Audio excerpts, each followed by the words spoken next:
कुहू का किरदार था ना, हाँ। कमाल का था। हाँ। एक अलग ही छाप छोड़ दिया। हाँ। जब आपको मालूम पड़ा एक काली लड़की का किरदार करना है, तो आपका क्या रिएक्शन था कि करना चाहिए कि नहीं करना नहीं, चाहिए? बिल्कुल क्यों नहीं करना चाहिए। मैंने बोला कि मेरा थोड़ा डस्की टोन ही है, तो लेकिन मुझे पता है कि ऑफ कोर्स इंडस्ट्री में अभी भी काले और गोरे का बहुत फ़र्क माना जाता है। तो जब मैं आई थी तभी भी बहुत बार जैसे किसी को मतलब कास्टिंग वाले को फ़ोन करे तो गोरी लड़की चाहिए, जो मैसेज आते हैं गोरी लड़की चाहिए, सुंदर दिखती हो। तो ऐसा नहीं है जो डार्क कॉम्प्लेक्शन के होते सुंदर नहीं दिखते हैं, और मुझे पता है कि मेरे फीचर्स ऑन स्क्रीन काफ़ी अच्छे दिखते हैं। और इस रोल के लिए तो मैंने सामने से प्रोडक्शन हाउस में कॉल किया था कि मैंने सुना है कि आपका एक कॉन्सेप्ट है जो दंगल चैनल के लिए आ रहा है, दंगल टीवी के लिए आ रहा है, जिसमें एक गोरी बहन है और एक काली है, तो मैं काली के लिए ऑडिशन देना चाहती हूँ। अच्छा। हाँ, और मुझे ऐसे जो थोड़े हट के रोल होते हैं ना वो करने में एक्चुअली मुझे ऐसा लगता है कि एक आर्टिस्ट को अलग अलग तरह के अगर कैरेक्टर करने को मिले ना, तो उससे अच्छा कुछ नहीं हो सकता। कुछ चैलेंजिंग हो, कुछ अलग हो।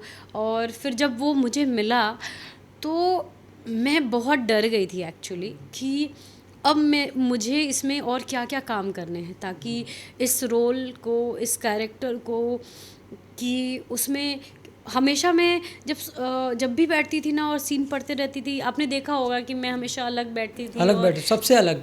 बाकी हाँ, आर्टिस्ट यहाँ बैठे तो आप दूर बैठते थे, दूर थोड़ा बैठती चेयर थी लेके। क्योंकि मैं एक ही सीन को कम से कम 10 बार 12 बार पढ़ती थी कि इसमें और मैं क्या जोड़ सकती हूँ, उसमें क्या जोड़ सकती हूँ, क्या बॉडी लैंग्वेज में कुछ कर सकती हूँ या एक्सप्रेशन से कुछ कर सकती हूँ।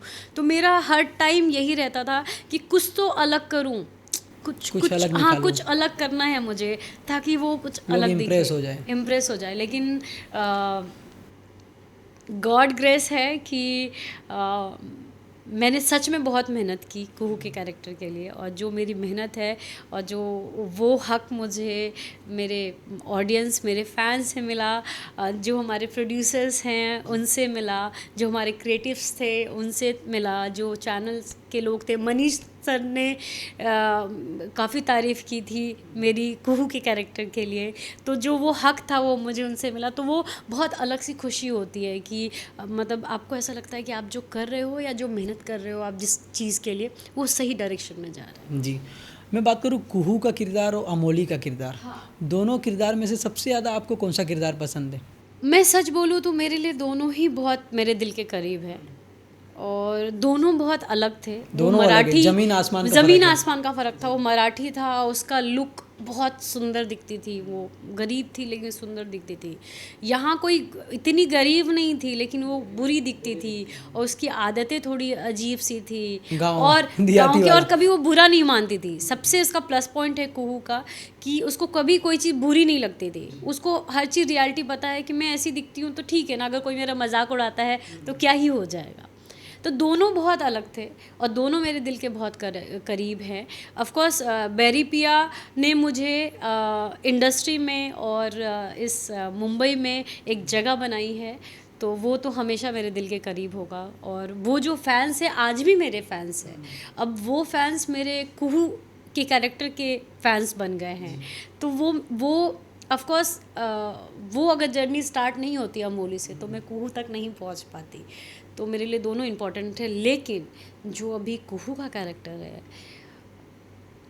मतलब मैं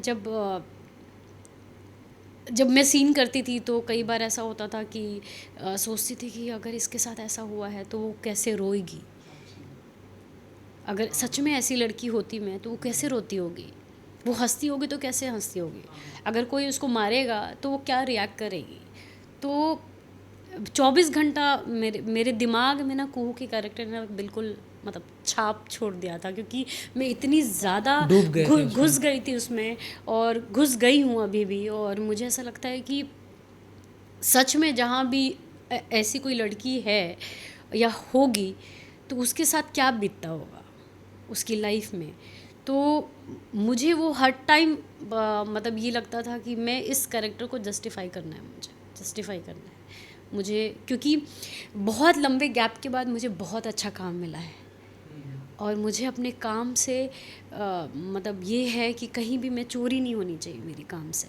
ऐसा ना बोले कि यार इतना अच्छा रोल मिला और इसने उसको अच्छे से नहीं किया, वो कभी नहीं आना चाहिए। नहीं तो क्या होता है कि जो मेकर्स हैं उनके लिए भी बुरा है कि एक एक्टर ने अच्छे से परफॉर्म नहीं किया। जो चैनल है उनके लिए भी इतना अच्छा शो, इतना बड़ा शो, इतना सुंदर कैरेक्टर लिखा है कि हंसती है तो एकदम खुल के हंसती है, वो भले कितनी भी बुरी दिख रही हो, और कभी भी उसके दिल में किसी के लिए बुरा नहीं है। भले वो दूर दूर रहे लेकिन उसको हर चीज़ को ब्लेसिंग देती है। तो वो बहुत बहुत ज़्यादा, मतलब अभी भी मैं उस कैरेक्टर में बहुत हूँ। अभी भी मतलब आप एक तरफ जिए हो वो जी लाइफ। बिल्कुल जी हूँ मैं। और मुझे ऐसा लगता है कि मैं और जीना चाहती हूँ कुहू के कैरेक्टर को, और कुहू को और जानना चाहती हूँ कि उसके लाइफ में और भी चीज़ें अगर हो रही हैं तो मैं वो कैसा रिएक्ट करेगी, या वो ऐसा होगा तो मुझे कैसा रिएक्ट करना है। तो मुझे ऐसा लग रहा है कि मैं और जीना चाहती हूँ कुहू के रोल को, और ऑडियंस तक भी पहुँचाना चाहती हूँ कि अगर ऐसा है कुहू की ज़िंदगी में तो वो कैसे रहेगी और कैसे इस सब से फाइट करेगी। तो मुझे लगता है ऑडियंस भी देखना चाहती है। साथ ही जो कुहू का जो किरदार था ना, उसमें मेकअप बहुत किया जाता था, तो आपको कभी तकलीफ नहीं हुआ? पूरा नहीं फेस बॉडी बिल्कुल, ब्लैक ब्लैक रैशेस किया होते, जा रहा हाँ है। बॉडी होते थे, तो रैशेस तो मुझे बहुत होते थे। जी। और साथ ही बार बार वो जब उसको क्लीन करने की बारी होती थी तो मुझे ऑलमोस्ट 45 to 1 आवर्स जाते थे उसको। तो तकलीफ़ तो बहुत होती थी लेकिन वो कुहू का कैरेक्टर ही इतना अमेजिंग था कि वो सब माफ़ है ऐसा लगता है मुझे। जी, वो बहुत बड़ी बात है कि ऐसा किरदार निभाना। हाँ बहुत बड़ी बात है, बहुत एक बड़ी बात। आर्टिस्ट के लिए बहुत बड़ी बात है। मैं बस यही प्रे करती हूँ कि ज़्यादा से ज़्यादा मैं कुहू की जर्नी को जीऊँ, और जो हमारे फैंस हैं जो देखना चाहते हैं बिल्कुल उन तक आए आगे की जर्नी उनकी।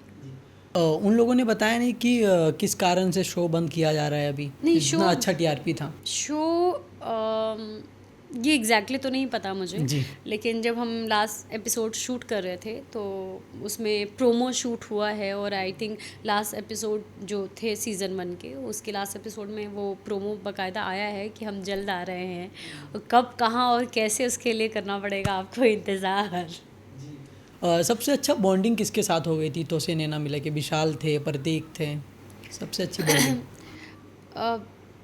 मैं डे 1 से, मतलब जब मैं स्टार्टिंग में भी थी, जब इतना इंडस्ट्री को नहीं जानती थी तो भी मैंने कभी दोस्ती में बिलीव नहीं रखा, बॉन्डिंग में बिलीव नहीं रखा।